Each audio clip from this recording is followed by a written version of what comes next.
rocking. Is this where the damn drumming and the music kicks in? Yeah.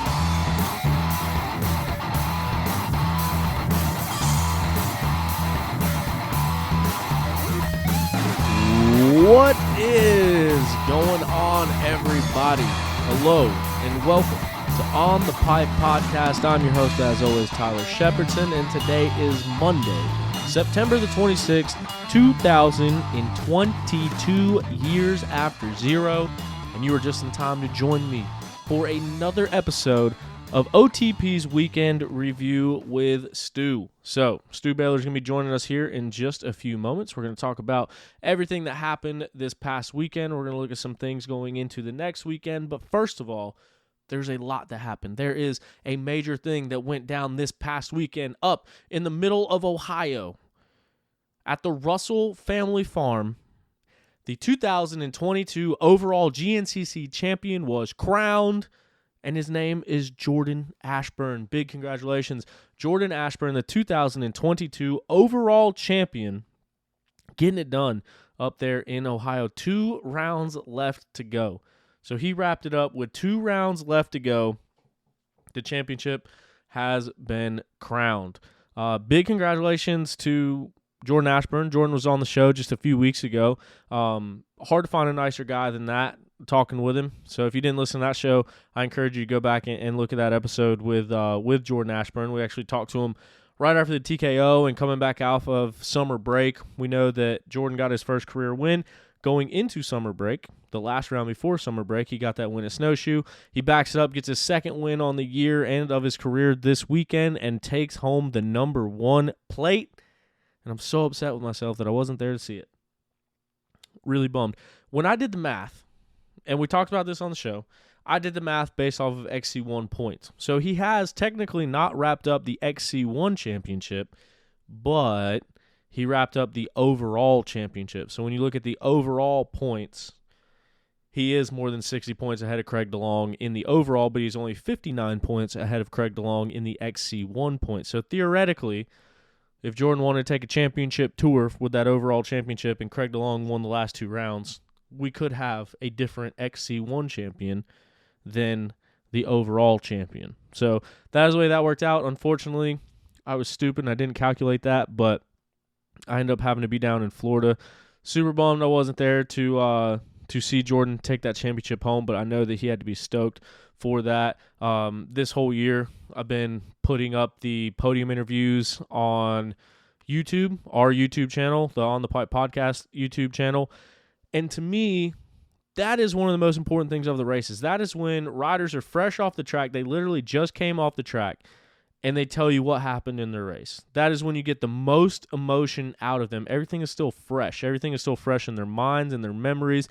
And that's where I think you get to hear the real story of the race. So I've been putting those up on YouTube. So I'm bummed that he wrapped up that championship and we didn't get to hear what he had to say on the podium, because usually it's just a few people standing around in a field that get to hear those interviews. And I think that is the best content that comes out of the weekend.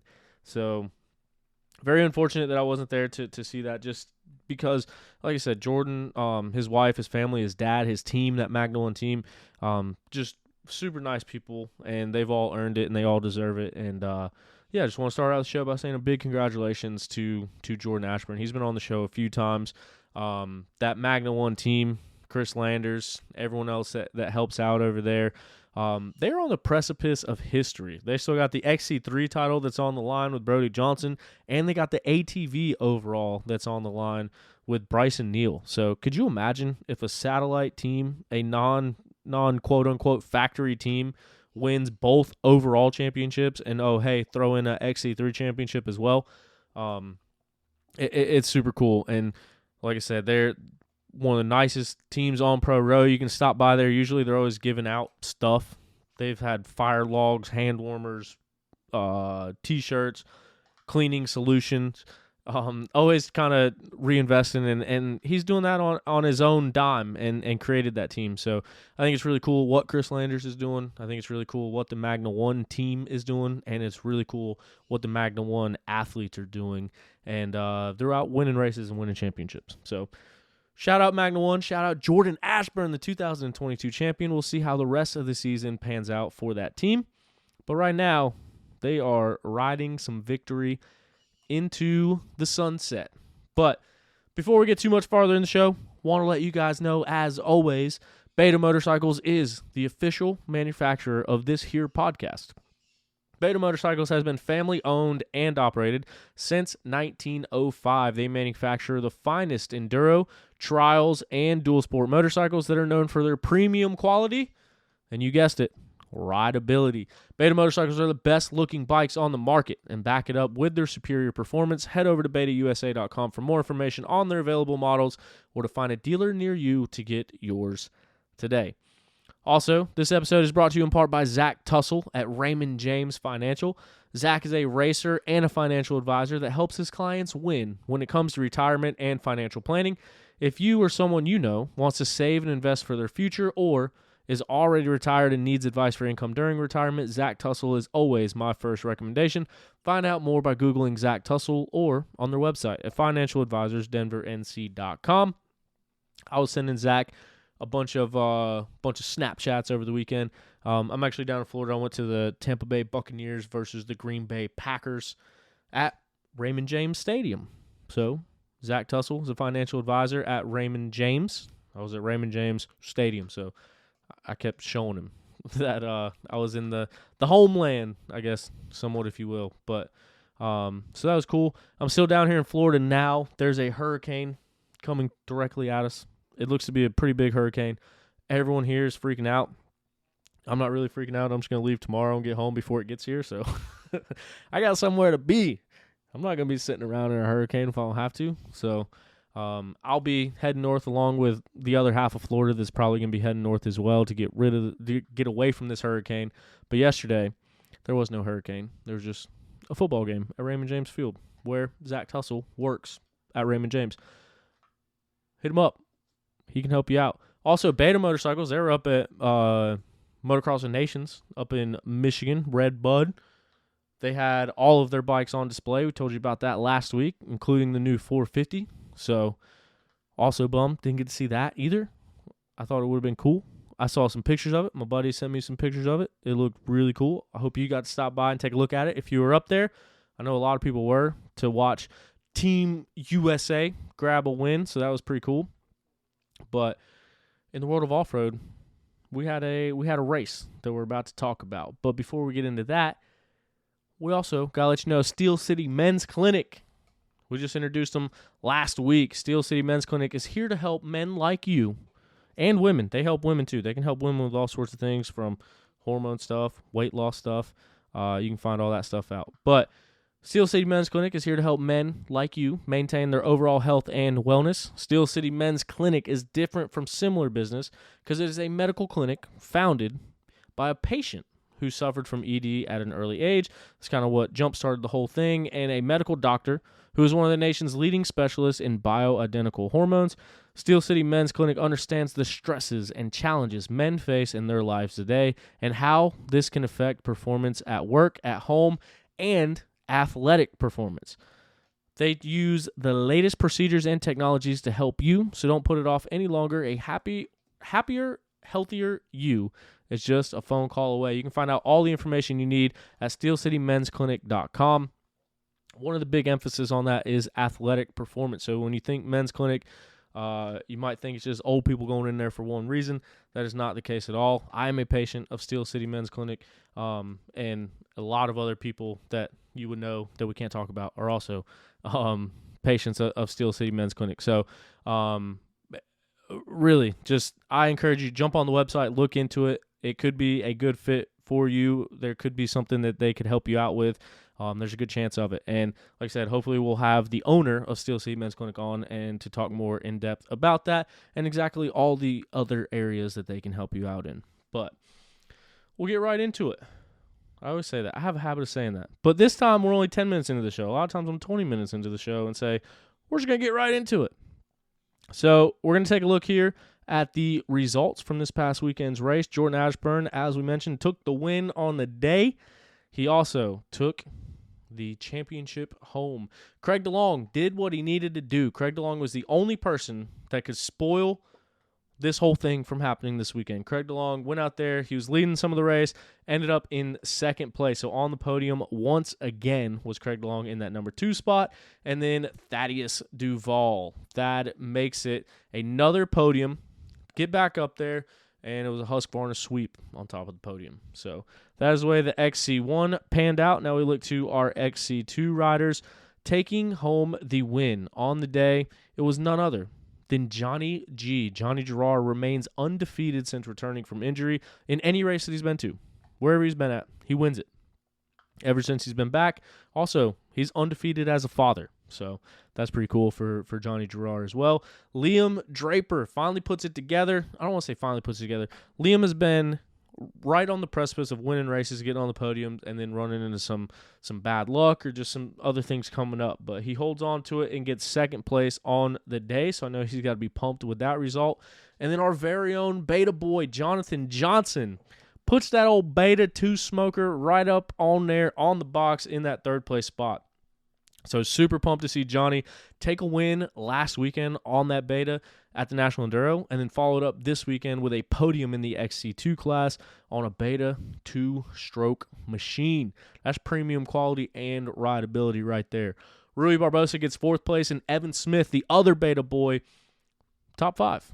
So good day for beta out there in the woods of Ohio, which is their homeland. They are actually the race team is out of Ohio. So a couple good results from those fellas. It seems like Johnny and Evan are always together on the track. And here's another example of it. 3rd place for Jonathan Johnson on the podium. Evan Smith rounds out the top 5.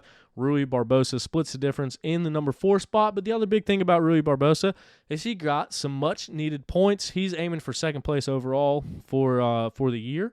That's what he's been talking about the last couple weeks here.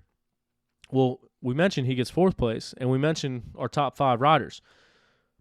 None of the top 3 in the XC2 points were in our top 5 riders. That is because the top 3 in XC2 points got 13th, 14th, and 15th on the weekend. Lyndon Snodgrass, 13th place. He is your points leader with the white plate.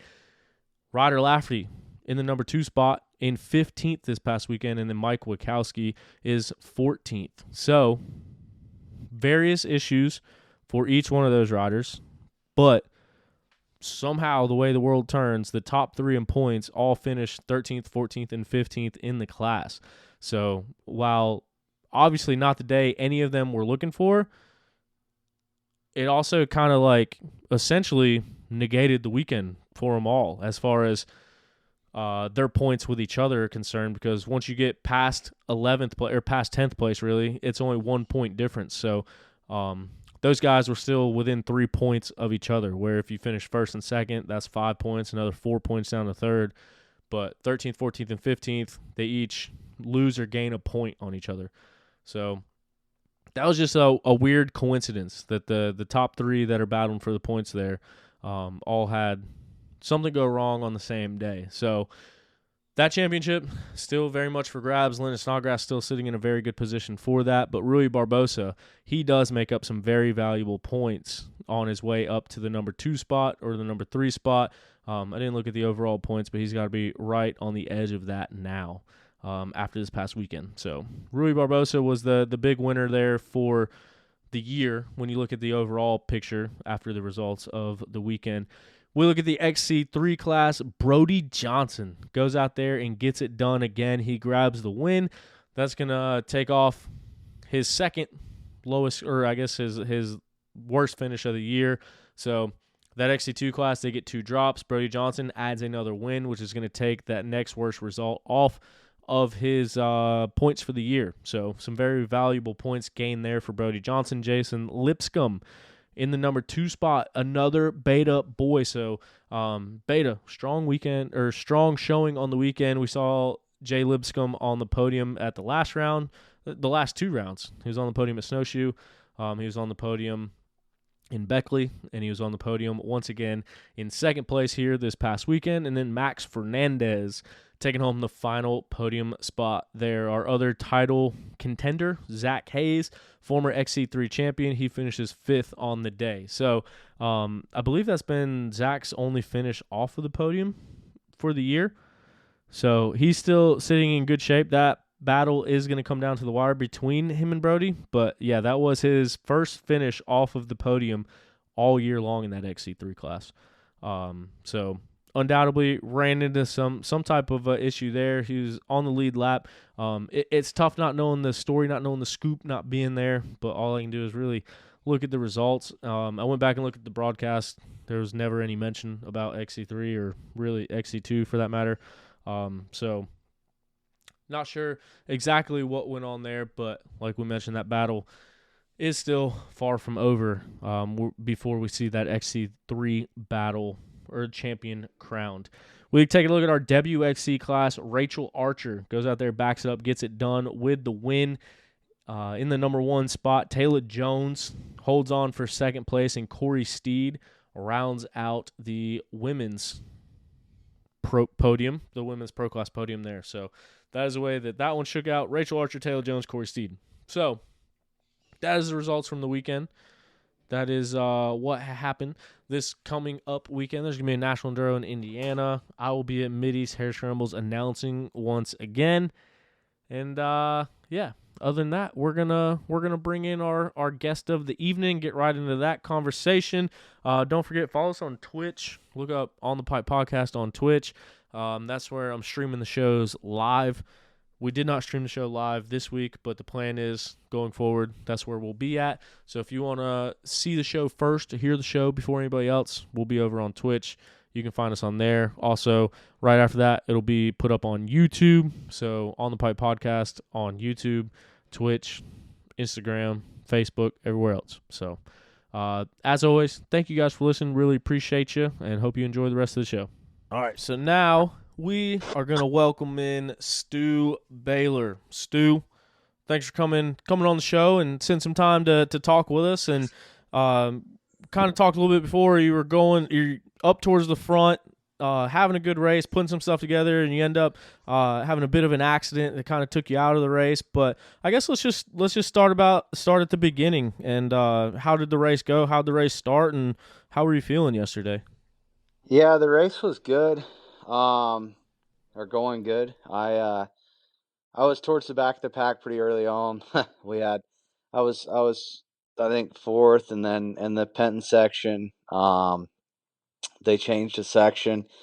Didn't see what they had changed. I went towards what I had pedaled and got passed by the rest of the group and kind of rode the tail end and last there for a bit. And nobody was really making a break. Like, we were all within 20 seconds. So I just kind of sat tight, and I knew it was one of those tracks where it seemed like there wasn't much passing, and the pace, like, no leaders were getting away. So I just kind of settled in, and I think after maybe towards the end of lap 2, I decided to push a little bit, got up into second, and rode right there, second, third place, bouncing around after a pit stop, got shuffled to third, and just sat on Ashburn's tire, and around the 7-mile marker with a lap and a half to go, ended up just catching a root awkwardly, and it tacoed the wheel and threw me over the bars. And I tried to keep going, and we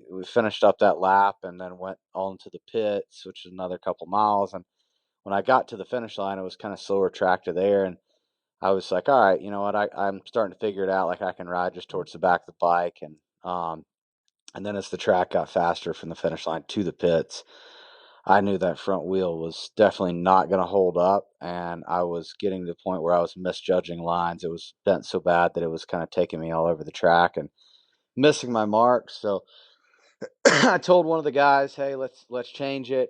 And then when I came to the pits, I looked down and I saw that I was out of it. I think I was about 50 seconds off at that, and when I tipped over, when the wheel tacoed, it caused the clutch perch to strip out. So by the time we changed the full clutch and a front wheel, we would be out of any podium contentions, or I mean, lucky to be, even best case scenario, I end up last. So at that point, it was like, all right, we'll just pull out of it.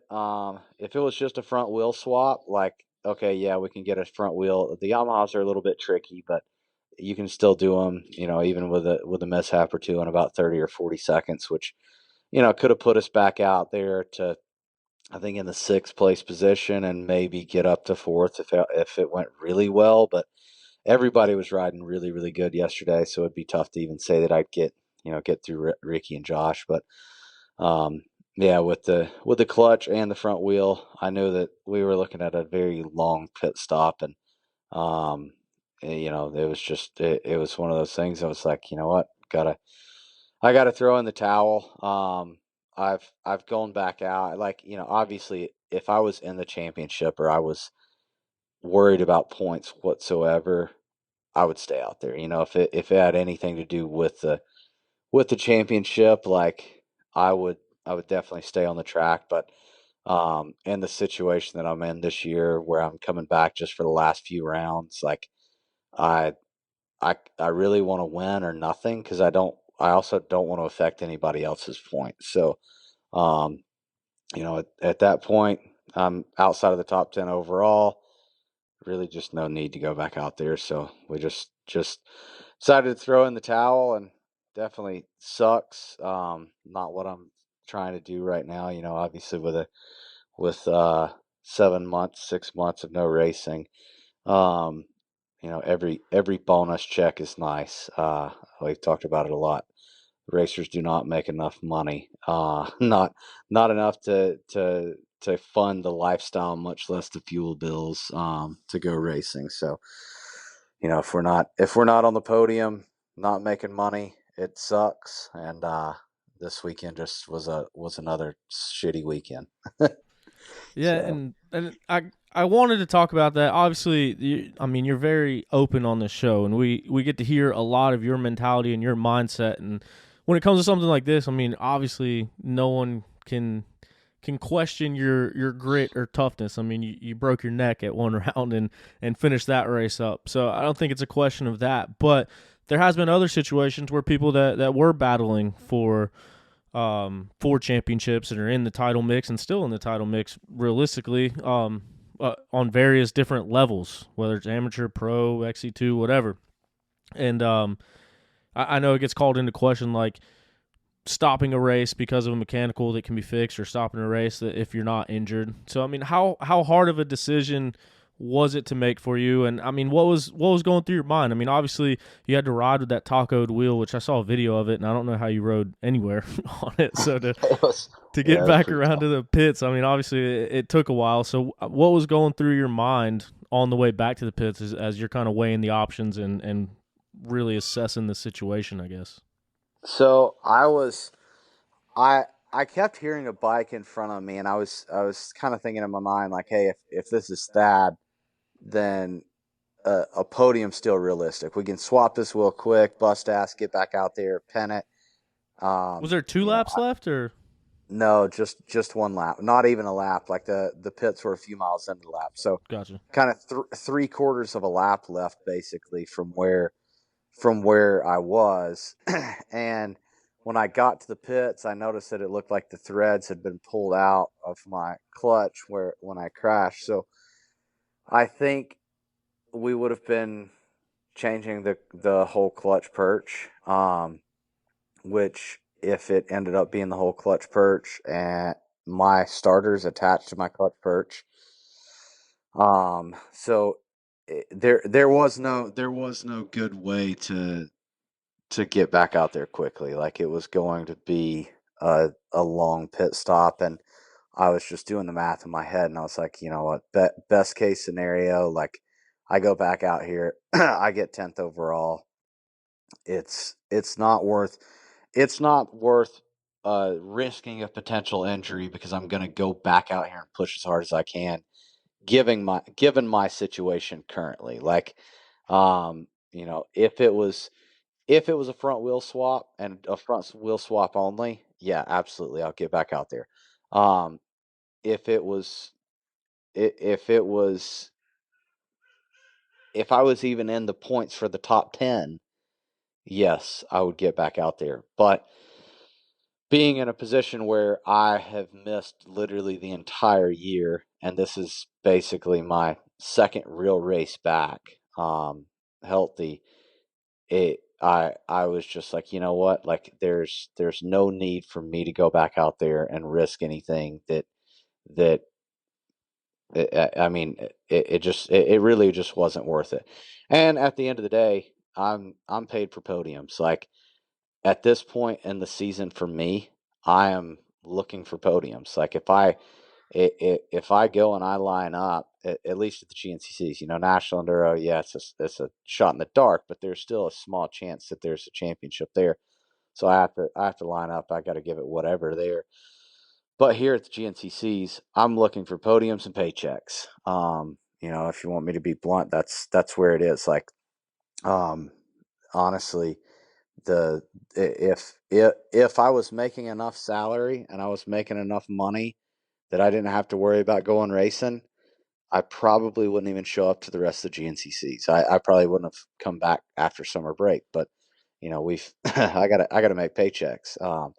The best thing for me to do right now is probably stay at home and worry about next year. But can't do that. Gotta make the money now, and our careers are short. So um, I want to go out there. I want to get race wins and do the best I can for the rest of the year. When you're out of the points completely, like that's all you can do. I think Dad and I are both kind of at the same situation. Johnny G, like we all came in after missing the whole season, so we're just here to win. Like there's nothing that there's no championship bonus. There's nothing else. It's just win bonuses at this point.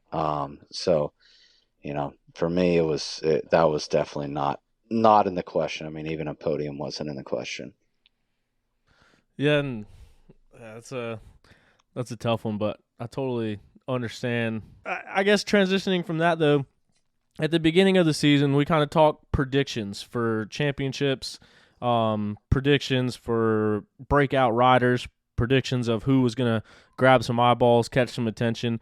As far as all the other battles are shaping out, is that kind of how you saw it going through the year? And I guess who has surprised you the most this year? Because there's been a lot of injuries, a lot of storylines, a lot of battles, a lot of shifting. Who would you think would be a rider that stands out to you on the season? I would say the first two names, and after this weekend, there's probably three names that come to mind. Would be Thad Duvall, Grant Davis, JoJo Cunningham.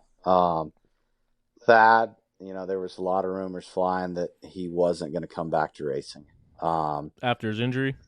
After his injuries, I heard rumors that, oh well, Beta's in Ohio, Thad's over the line, he's going to work for Beta. Then the next one is, oh, he has he's starting a training gig. You hear all these rumors, and um, I was like, yeah, I mean that makes sense. Like, Thad's kind of towards the tail end of his career. He may be struggling to come back from this one physically and mentally, and it is tough. He's kind of like me. Like, we've had a lot of big injuries, and it's tough. Everyone kind of weighs on you differently, and more, especially once you get kids, it weighs that much more. Like, not being able to get up, and hell, for me, like not being able to pick up my kid for 4 months, like that stuff shitty. So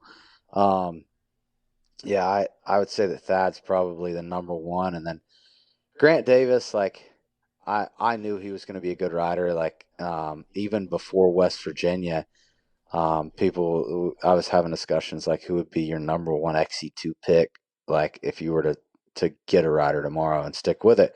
uh, Grant Davis, like, and then obviously the last 2 weeks or two GNCCs have solidified him, and then JoJo Cunningham, like he came back, looked like he came back a little too early, um, struggled a bit, and I think he he felt like he step back in at the same speed he was. And I've been there before, and he had to go back to the drawing board and go back to riding turn tracks and doing feet on the peg motos and back to the basics to get back his fundamentals that he had lost along the way. And then he comes back out and he has a solid ride going there in Beckley, and then backs it up this weekend with a win and 11th overall. And at Beckley there was like it was a little bit tough for him. I think he got pretty far off the lead right off the bat.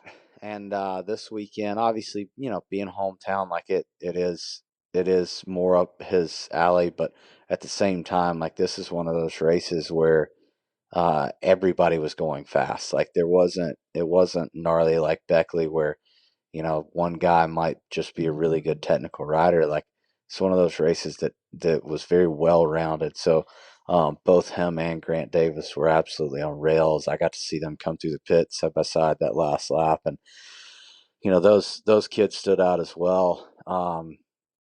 Aside from that, I mean, I didn't really see any. This year, I don't think there was any standouts. Aside from those three that I really caught. Like everybody else, I kind of expected. So is JoJo and Grant, are they both moving up next year? So word on the street is Grant is and JoJo is not. Is that just, you think, speculation here, but because missing this year with that broken femur? I think that would be the case. Because I think going into this year, I think this was going to be his last year as an A rider before moving up to XC2. So I'm just wondering if that kind of backtracked You are it. correct. I think it is because of the femur. I don't know. I would imagine that given his overall results this weekend, he's probably going to want to be in XC2. I mean, I definitely would want, like, if he were riding for me, if I were the one making the decisions, I'd put him in XC2. But I mean, I wouldn't say that the manufacturer that he's riding for knows off road that well, nor the riders or what to do. So I don't think that from what I hear, they're wanting to keep him in the A class, but I think that's doing nothing but holding kid's career back. Like I think he's more than equipped to be a top XC2 runner within the first half of the season. What didn't Fred Andrews win a GNCC championship? Yeah. I mean, not Fred. I'm definitely not talking about Fred or those guys. I think on that side of things, like Farther up the it's chain. more or less, yeah, it's farther up the chain, and I don't think that I really don't think that I think there's a big disconnect in the off road side of things with a lot of the Jap brands, and they're not. The biggest thing is they're not there every week. They're the big wigs making decisions are not there every week. Yeah. Like the big wigs making the decisions at KTM, Husky, Gas are there every week. So they not only know the races, but the racers. It's no different than if you look at the results today and said, "Oh man, Baylor got last in XC1," or if you were there and you were like, "Wow, Baylor was trail riding most of the day, decided to drop the hammer, put himself in a good position," and then I mean, like. You know what I'm saying? Like, Yeah. there's guys that are watching these kids from the time that they are kids. Like, I mean, I watch kids. I watch their line selection. I watch everything when I'm watching these kind of young and up and coming kids. Like, you can see the ones that have that grit that you just can't pay for. I mean, you can't buy determination. You can't cheat. You can't teach it. You can't train it. That grit that, like, JoJo Cunningham it reminds me a lot of me when I was, well, pretty much all the way through. Like at the end of the day, he's got the determination that's going to push him past the limits of training. Grant has enough determination and work ethic mixed with a really, really good riding style and great line selection. It's not necessarily his body riding style, but the way that he uses clutch and throttle, manipulates the motorcycle, and crosses the track. Grant's kind of like a Caleb Russell, more or less. Like, he's got a good mix of work ethic. He's got a good mix of basically all the right things. It's not just determination. It's not just bike skill. He's just got that very well-rounded talent, and you can watch him during a race. Like, he's looking outside. He's changing his lines. He's looking at a line that most people would look and say, "Oh, that's way faster," and being like, "Ah, it's rough as shit. I'm gonna go to this outside, carrying my speed, and not wasting any energy." Yeah. And you can see that in a rider. Where JoJo's more like me, where it's like he'll take whatever his practice speed is during the week, he can take it to a whole nother level in his own. Like, he's got the ability to take it to that next level because he's headstrong. And I kind of see that with him. But every guy's different, and that's where, like, if you're not there, I mean, you're not watching these guys week in and week out. I don't think you should be able to make the call on where you think they should be placed. Like, I see these guys, and I'm thinking, okay, like, JoJo has enough determination that if he gets his ass handed to him, he's going to go back to the drawing board, like, flat out. Grant's going to be the same way. Like, neither of those guys have been used to getting beat at one point in their career. So when they go to XC2, one of those two kids will be a two-time XC2 champion if everything's healthy. Like, one of those kids will be the next bad dude. One of those two kids will win XC1. I don't know which one. I think that comes down to injuries. And both of them have broken legs. Like, both of them have had their injuries. Both of them came back, which is also a good trait. But those are the things where a lot of these teams just don't see it. Like, if you're in California and you're calling the shots for GNCC, and all you know is motocross, and you're watching Nations instead of GNCC, like, I just don't see how you can call the shots. But that's the way a lot of these companies are, and that's where some companies are different. That's a really good point. And yeah, I brought up the Fred thing mainly. I figured that you were talking higher up the chain, but I thought that was correct, but just worrying for my sake more than anything. But stamping it here on September 26th. That's a big and bold statement right there, saying that JoJo or Grant be a two-time XC2 champion, XC1 champion. But I mean, they are the future of our sport, and both of those riders finished 11th and 12th place overall this weekend. And I thought it was kind of interesting on JoJo's post that he even admitted that he was winning so often that he kind of took it for granted. And then to go through everything he went through this year and then come back and get this win, and how much different that was for him, which I'm sure you can relate to that sentiment as well to an extent. Oh yeah, I mean, the first time off the bike for a while, it levels your head, especially growing up the way that JoJo or Grant, like, growing up the way that they did, the way that I grew up, where you win more than you lose. Whenever you have a major setback, it's the setback's not tough. It's the comeback that's difficult, because you expect to come back exactly where you were, and that's never the case. So, that side of it, like, probably the best thing for JoJo was this injury. If I had to say, like, the worst thing would be for him to stay in the A class. And that's my thoughts on it. But at the same time, a lot of us are at the mercy of the manufacturers, and it's tough because the manufacturers are the ones that pay the bills, and we think that we have to keep them all happy. And guys that like, well, Davis is at the end of the day, like, they're not going to rock the boat. JoJo's not going to rock the boat. They're kids. They're looking for a little bit of support. They're going to take what they can get, and wherever they tell them to go, that's what they're going to do.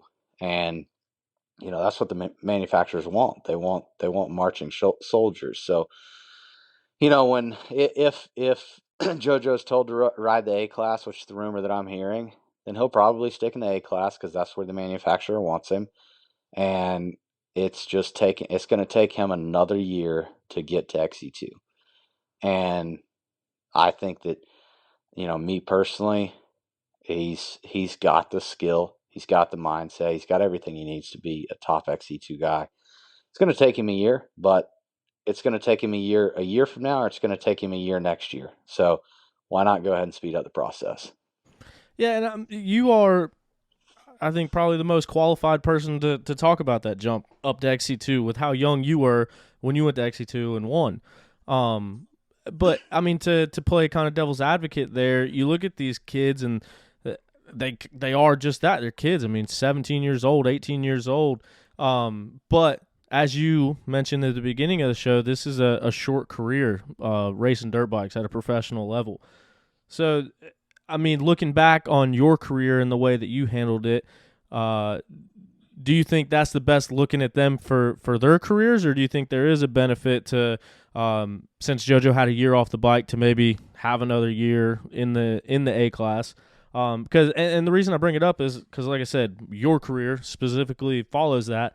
But then, like, I don't know if you heard last week on the show, I kind of did a rant about the XC2 guys and how everyone is so unwilling to move up to XC1, and I don't understand it. So I kind of laid out my reasonings of why. Oh my God, I didn't listen to it, but I literally had this conversation. I'm in a group text with a bunch of guys last night, and I got so fired up on it because somebody brought up how he had like 8 people on XC1 row, and it's the manufacturers, it's not the riders.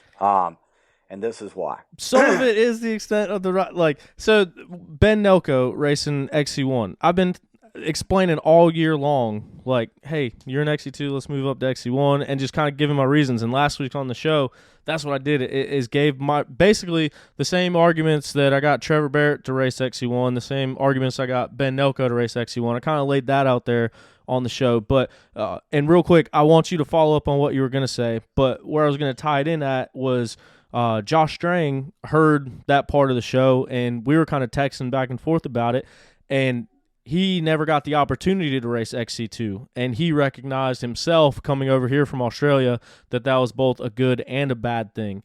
So that's, and I just wanted to set that up to get your opinion on it. So I guess first off on the A class thing for like JoJo, it's a waste of his time because he's too headstrong and he's too good of a rider. There's a few different things that you can do when you're moving kids up quick. Number one, if they're not top 10 in the class ahead of them today, they're not going to be top 5 tomorrow. Basically, if they're not top 10 in the class this year, they're probably not going to be top 5 for the following year. If you're not top 5, there is not a whole lot of hope that you're ever going to win. And if you shatter your goals, you're basically setting yourself up for failure. With most people, there is that 1 in a million. The Grant Davises, the JoJo Cunninghams, the kids that will go ahead and make that jump up, and they'll figure it out. Like, I have no doubt that if you put JoJo in XC2 or Grant and they got 15th at round 1, they'll back it up with a 5th at round 2. Like, they will figure out how to make up not a minute, not 2 minutes, but 10 minutes in 2 weeks. That's the way those kids are wired. Everybody's different though. If you put the wrong kid up too early, he's never going to progress. So it has to be the right person to make those moves with. But I think both of those kids are more than capable and ready to make that move. With the XE1, XE2 debacle, somebody made a comment in our group text. That looks great. 9 guys going or 8 guys going into around the first corner for what's supposed to be the largest off-road racing series in the world. 8 is a high number for some races. Yeah. I mean, definitely this year especially. So I was like, well, number one, the tracks this year have been a little bit on the sketchy side. So it has come with some injuries. Like there's been on National Enduro and GNCC both. We've had a little bit of a drier year. So the dry years make faster tracks. Like these guys have these tracks set up for the worst of the worst conditions for when it happens. So when it's a drier day, it makes a more dangerous track. There's, you can look at both sides of it. Yeah, you want to have a more difficult track to slow it down, but at the same time, when it does downpour, or like this weekend where it's raining and shitty for one race and sunny and dry for the next, like, how can you make up your mind? So, there's not much arguing. Like, is it the injuries that are setting these guys off? Like, injuries happen. This year was just screwed up. Like there's no arguing that. Like this year was just weird. It's more injuries than I've ever seen. I don't know if it was the tracks. I think the wind blew wrong. The butterfly effect came at the wrong time and it There's knocked us all down. there's It's just something in the weird. water or something. I'm telling you, whatever happened this year was weird. I mean, usually riders get injured, but pro riders, we get an injury every few years. Like not or one guy a year. Like Yeah. not 6 in a couple weeks. But you know, beside that, the next thing is the manufacturers. So, and this is partially to blame on the series, but also on the manufacturers. Um, the series puts more and more pro classes in, which gives the manufacturers more places to highlight motorcycles. But you got people like the one team who just has 2 XE2 riders, and I think that's ridiculous. Like you're going to set up a full team, put all that effort in, and not hire a good guy or an XE1, or not just make one of your other guys move to XE1. Like that's kind of ridiculous. At the end of the day, it's tough. Like the salaries aren't there anymore. Everything's so performance based that all these guys have to do well, which means, oh, well, I'm going to ride XC3 again, or I'm going to ride XC2 again. It puts these riders where they have to go wherever the money is and wherever the manufacturers are going to let them ride, and pay them to do so. So most of these manufacturers are like, oh, well, my chances of getting a podium off of this kid that I'm going to pay a little bit of money, let's call it 20 grand for about, let's say the top 10 in XE2, every one of them's making 10 or 20 to 30 grand. So we're paying 20, 30 grand. Every one of those top 10 kids is going to get a podium. Like it's such an inconsistent class that they're all going to see a podium. So it's worth money. In XE1, not one of those top 10 in XE2 would see a podium except what Johnny G's seen one this year. So, you're looking at it that way. It makes sense to the manufacturers, but what it does is it hurts the highlighted class. Like XC1 should be the highlighted class. Pay some of these guys a salary, push them up to XC1, and either they learn it or they don't. But regardless, that line, it honestly it looks pitiful. Like it is genuinely pitiful. On the race promoter side, stop making the racers pay for the entry in XC1. If they qualify, they qualify. Give a payout. Don't make them pay, and figure out how to fill that line. Yeah. Like, make your local top pro number one rider want to come to a GNCC because he knows if he goes, he'll get $300 guaranteed. All right, well, fuck, I'm lining up. Whoever it like those are the things where what's it really going to cost you at the end of the day? $1,000? Like we're making a couple hundred a weekend. I mean, let's make it worth it. Like it does look pitiful whenever you've got 8 guys going into the first corner and you're trying to hype up the largest off-road series in the world. That's kind of my thoughts on it, but it's tough. Like there's a lot of different ways to look at it. The riders don't really have a ton of options. Like if the guys are trying to make money, they got to go where the money is and where the sponsors or the manufacturers tell them to go. Yeah, and I don't want to go full rant like I did last week because I kind of got into it last week. But for the people that listen to the show, they heard it all last week. But basically, my biggest takeaways from it is I kind of went the opposite way. Like if you're a top 5 XC2 guy, and you can honestly tell yourself you're gonna go into that weekend and there's a chance you can win, and you can honestly tell yourself in January that you have a fighting chance at this championship. If you can honestly tell yourself that, by all means, stay in XC2, make your money, try to win that championship. Everyone past that, and this might be where you disagree, but I think a lot of people don't want to move up to XC1 because they think that they can't win XC1. But for me, if I was that speed and I was a 10th place XC2 guy, you're racing around in 10th place for $0.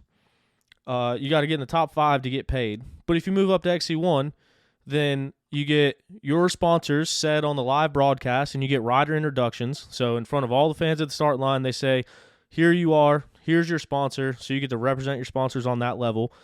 Then you get on the front row. So XC2, it's about everyone's trying to win the race on the first lap.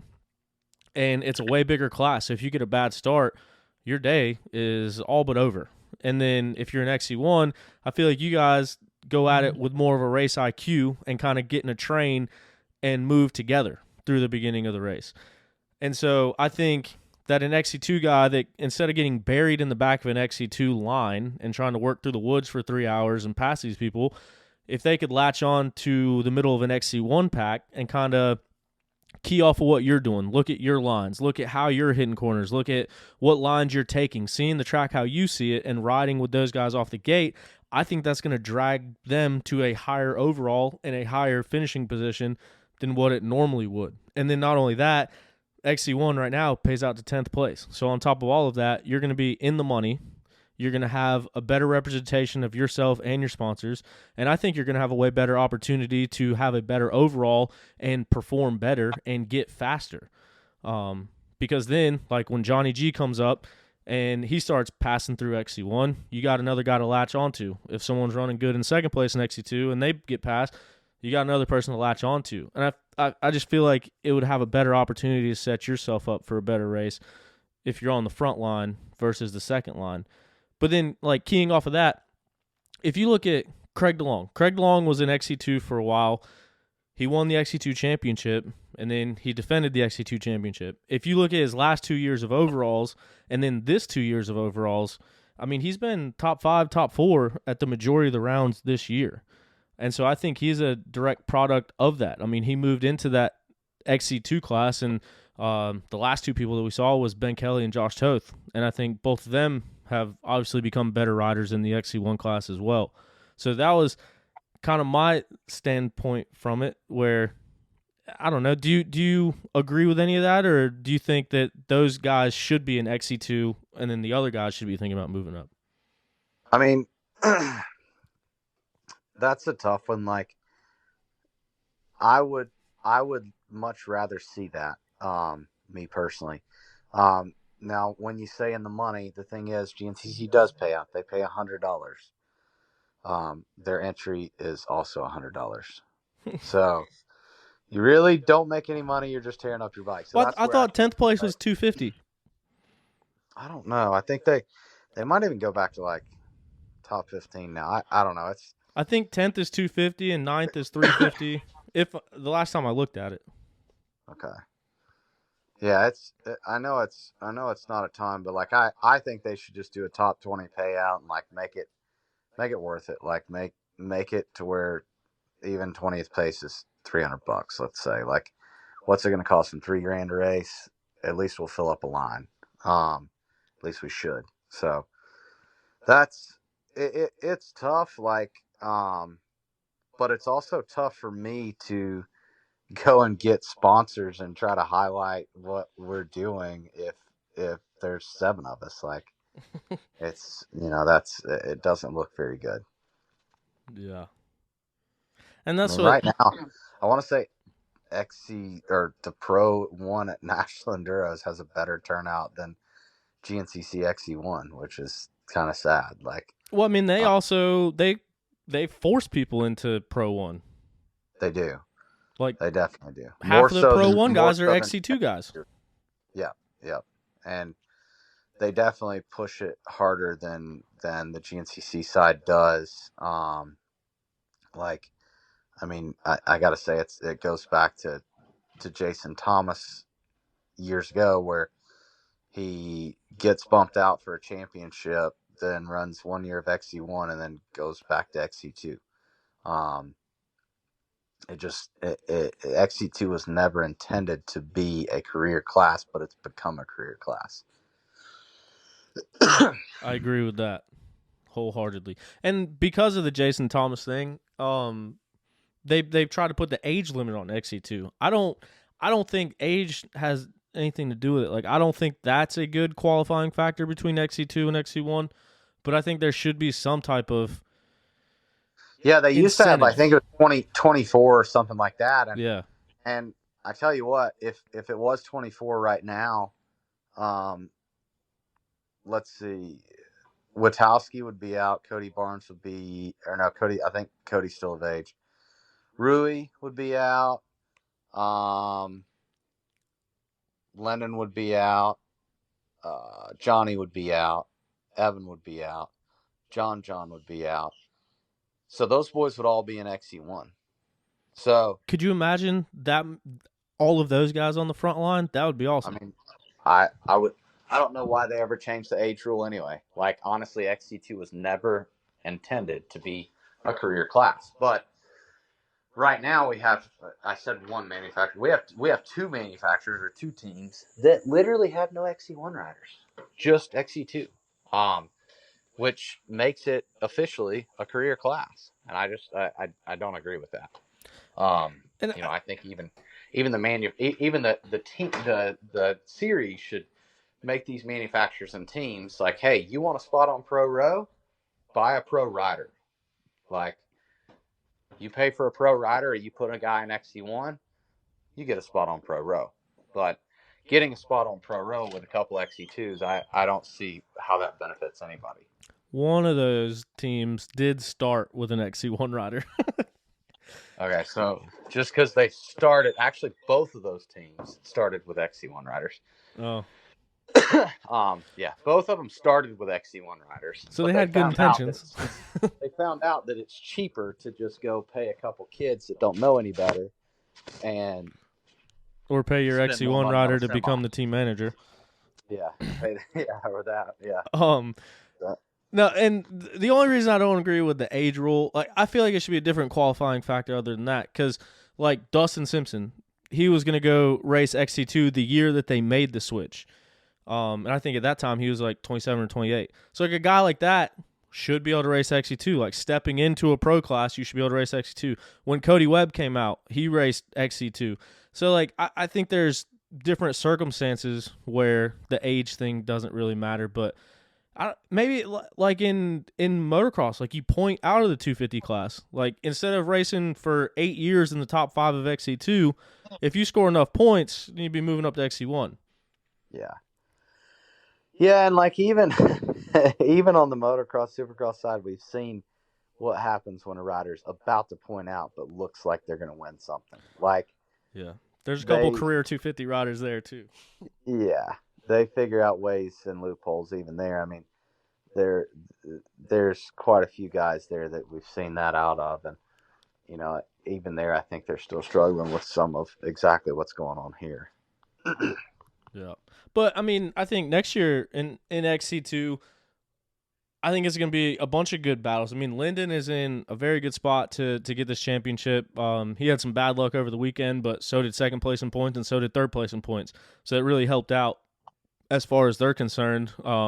Rui Barbosa finishing 4th place on the weekend, gained some valuable points on those guys as he's working up to a better overall. And to my knowledge, I think Rui's still looking for a ride for next year. So I know that he's probably coming away from this weekend on a positive note. But next year, we're going to have possibly JoJo. Well, sounds like maybe not JoJo, but Grant Davis, Brody Johnson, I think is going to be up in that XC2 class. He broke his leg, missed last year, or else he would be an XC2 this year. You got Gus Reardon kind of settling into things. Hopefully Mason Simmons can come back. Like, there's a lot of young talent, and then you got the guys that have been there, so like Ryder Lafferty, Cody Barnes, John Johnson, Evan Smith, all those guys. How much of an impact do you think the rookies in the XC2 class can make next year? Mainly those 2 or 3 younger guys that'll be in the XC2 class. I mean, personally, it would be like with most of those guys. Like, I think that any of those guys should make at least 20 grand. And I think that all of those kids should be top 5 regulars and podium occasionals. At least that's my opinion. I mean, just with with the names like Brody, Davis, and possibly JoJo, like those guys should all be making money if they're going to XC2. Like if they're taking that ride, I think that all those kids should definitely be able to have good results. Now, with the current XC2 class, that's where it's extremely difficult because XC2 is meant no different than 250 Pro at Pro Moto and Supercross. It is meant to be able to allow a rider to get good enough to go to XC1. Like, that's the goal. The goal is not to just make it to a pro class. The goal is to go to the top.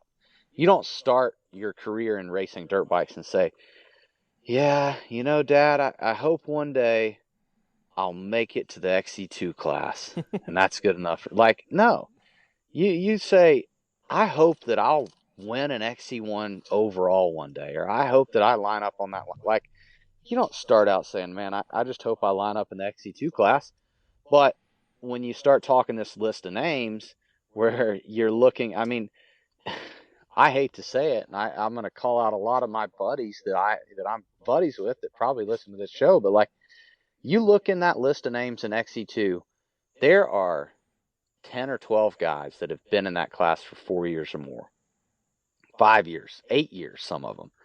And that makes it a career class, which hurts the Grant Davises, the JoJo Cunninghams, and the Brody Johnsons. This affects these kids' careers because that is what that class is intended for.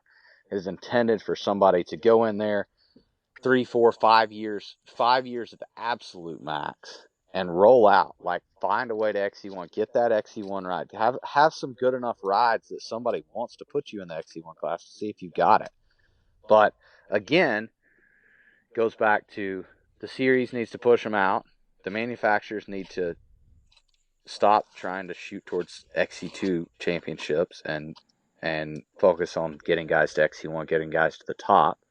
And the riders need to have a little bit, like the guys that have been in there for 8 or 10 years need to figure out how they can get to XC1. Like, I mean, they're it's easy on your sign-up sheet.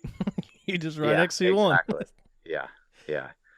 It's I guess it does sound much easier when you say it like that. Well, no, I mean, what? I'll make them a deal if a couple of these kids want to move up, if they don't have a ride and they want to move up to XC1 next year, I'll pay their entry fee. Look at that. But it's got to be a good rider. Like, I'll pay 2 guys entry fees if they want to. I mean, at the end of the day, more guys I see on the first row helps me out. I'll be able to recoup that money easily. Wish GNCC would try to do the same thing, but I'll do it. If we find a couple guys that are in that 5th to 10th place position that want their entry fees paid for, then come on, I'll do it. That's I'll find. If not, I'll find somebody to pay for it. I'll No, get you I'll already get the said it. entry. You're in it. Oh yeah, I'm done. I'll get the entry paid. I'll get the entry paid for. But at the same time, if I ask you to run block, you better figure out how to get a damn start. Stu's out there paying for blockers. No, that's awesome. So if you see a couple kids line up on 2 strokes next year that are getting really good starts, you know what's happening. Man, that's I hope somebody takes you up on that. I hope 2 people take you up. I'm sitting here ringing through my mind of things that we could do about getting people to move up for the last 2 rounds. But with all those points coming down to the wire, I don't know how many people are going to be willing to do it. Yeah. I mean, you're looking at people that are worried about points. Like, what are they going for? 6th and 7th? Like, Every position I don't know. matters. Yeah, I guess not. I guess you could say that, but at the same, it's like, you're not getting paid for 6th and 7th. So come on up to the big boys. Perfect time to do it. Perfect time. I mean, I'd love to have 10 riders at Ironman. Right now, right now we're not looking good to have that 10 rider quota. So I keep on to throw out a number, but I don't want to talk myself into something with a spur of the moment decision. But I am going to rally the troops on my end. I just added a sponsor to the program, and hopefully we're adding a few more sponsors to the program. And I know you got several connections as well. But how would you feel about us putting some money on the highest finishing XC1 racer that has not raced an XC1 race this year for the last 2 rounds? I mean, I think I can put some money together for that. I think I can too. I just don't want to talk myself into an amount right now, but I think we could round something up, give a little incentive. Yeah, I think. I think I can figure that one out. I mean, look at, and just to kind of go through what I can think of here lately, Ben moved up, won his first race. I know you got something to say about that first race that he won, but Craig DeLong moved up last year and got on the podium his first race up. So I mean, I think somebody could really surprise themselves by getting up there and kind of like I was saying, I feel like pacing off the XC1 guys from the first lap, I think that's an advantage over being mid-pack XC2 on the first lap. Yeah, I mean, I think you learn a lot up there. But, you learn a lot, and there's kind of this, it's like an unspoken rule of respect in XC1 where, like, if you've got a guy that's going faster than you, you let him by. If the pass is made, you yield. You don't pin it. Now, there's a couple guys that don't obey those rules. It's not rules. It's just kind of like an unspoken respect that we have. Yeah. But there are some guys that even when you show them a front tire and the pass is all but made, they'll still try to put you on your deathbed for doing it. And I have no room for that kind of racing. Like, I think that's just, I mean, at the end of the day, we all know the consequences when we go down. There's no need for another rider to put somebody else in danger, and it happens too much.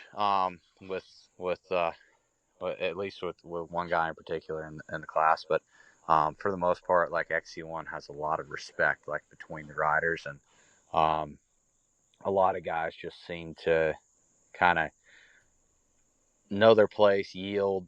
Sometimes even a guy might drop all the way back to the back, try to figure out the pace, and then still be able to come back to win. Like, it's not necessarily that you're setting yourself up for failure by dropping back, but you're just putting yourself in a position to learn the track or whatever it may be. Like, I do that a lot. I'll play around in different spots with different riders and learn more of the track and try to learn more lines. But that's just the way that XC1 goes. So I think a lot of it would be learning. Like, I mean, you watch NASCAR, like, those guys shuffle around all day long, and there's a strategy, but in XC2 there is no strategy. It's just like balls to the walls, smash each other until your ankles are broken, and then whoever makes it through the to the end is the winner. Yeah. Yeah.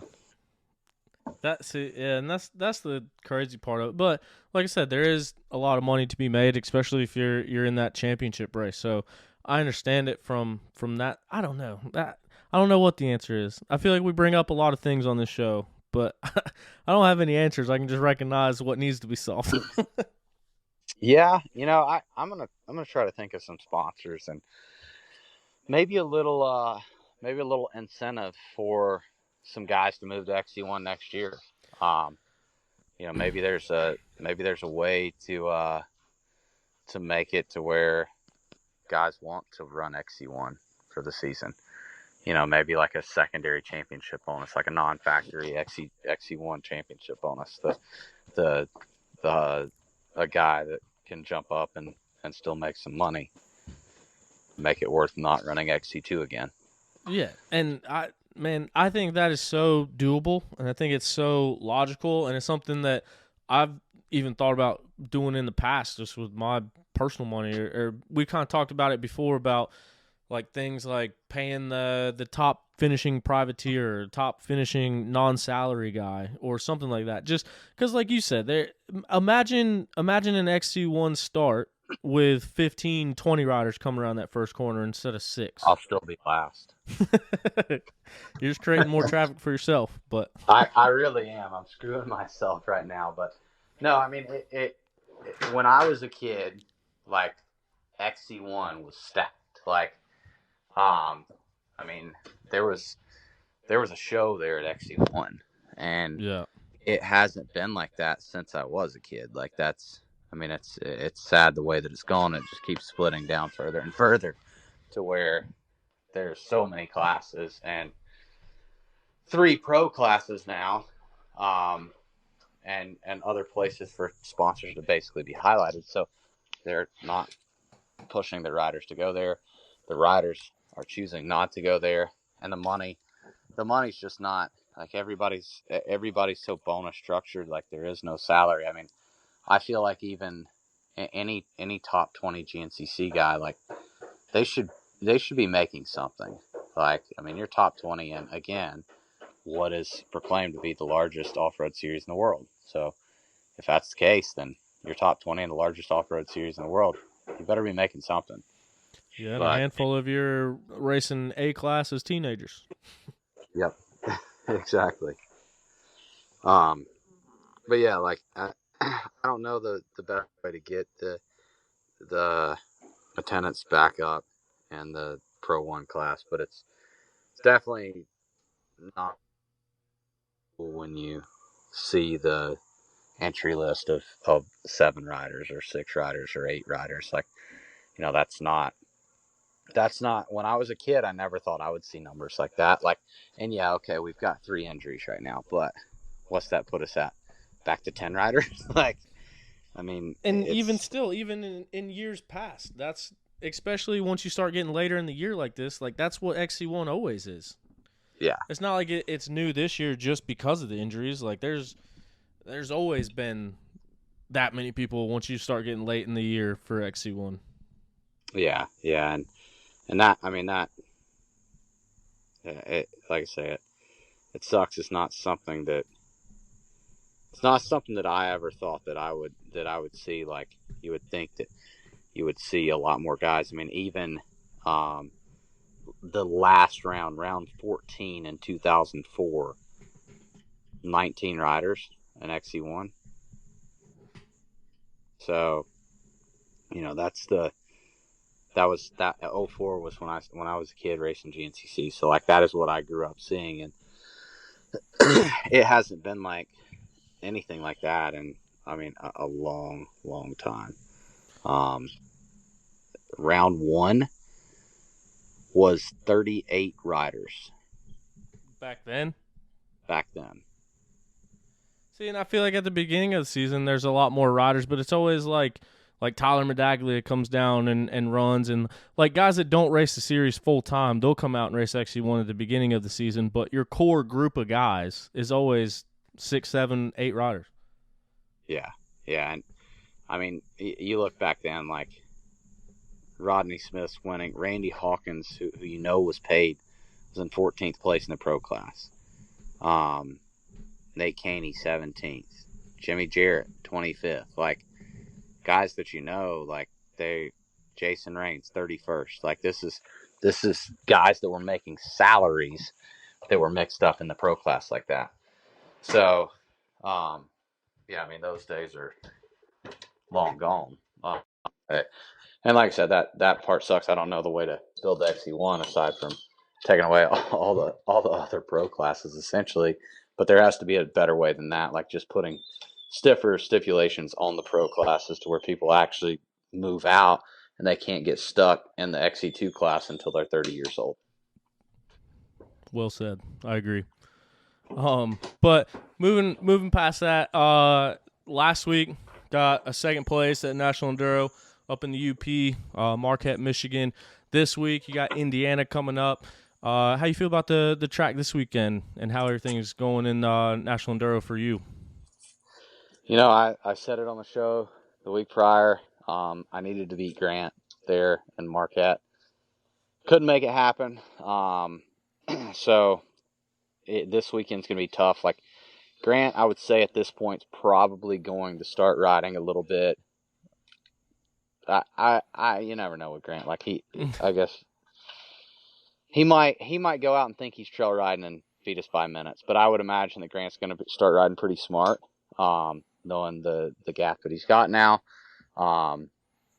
Alabama, I think I can beat Grant, but he's got a really big points gap. I'm close to Ryder now. I usually do pretty well in Indiana, but Grant and Toth ride really exceptionally well there.